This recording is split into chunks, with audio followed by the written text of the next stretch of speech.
ఈ బిల్డింగ్ కట్టేటప్పుడు నేను పురం ప్రదీప్ అన్న మేము గొడవ చేస్తాం. ఏం లేదు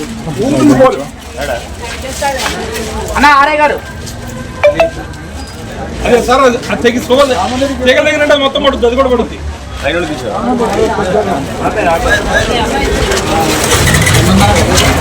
ఇచ్చినందుకు ఇక్కడ దీంట్లోకి వచ్చేసి వెళ్ళేమంటే నా మీద రోడ్ షీట్ ఓపెన్ చేపిస్తాను చెప్పి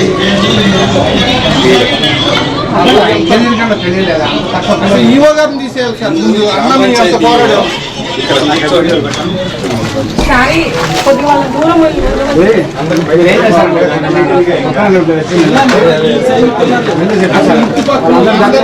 రోడ్డు కట్టంగా వస్తే ఈవో గారు వచ్చి వాడు కూర్చోంటే షాలో కట్టారు ఇల్లు.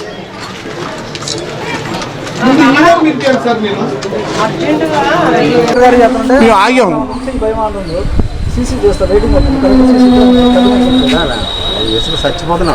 కాదండి మరి మొత్తం విడుతుందండి. ఆ పిల్లర్ విడుతు మీద ఆ స్లాబ్ వేస్తా మీద ఆగుతుంది. కూలితే పక్కన మనుషుల పరిస్థితి. ఇప్పుడు మాన్యువల్ చేస్తే ఆగుతండి, కూలిపోతే మీకే ఇబ్బంది. అవును చెప్పాము అండి, అన్నీ చెప్పాము. అన్నీ అని ఈవో గారు వచ్చారు నిన్న. పాపం ఆయన ఎక్కలేకపోతున్నాడు ఈవో గారు. అన్నంత అసలు ఎన్ని అంతస్తులకి మూడోకే పర్మిషన్ మూడో ఇచ్చారంట.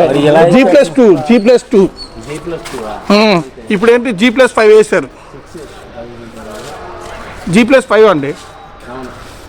మళ్ళీ షోయింగ్ చేస్తాను. మళ్ళీ వాడు బాగానే ఎక్కించారు ఈవో గారు డిఎల్పి గారు కలెక్టర్ గారు వస్తారు రేపు. ఉండండి,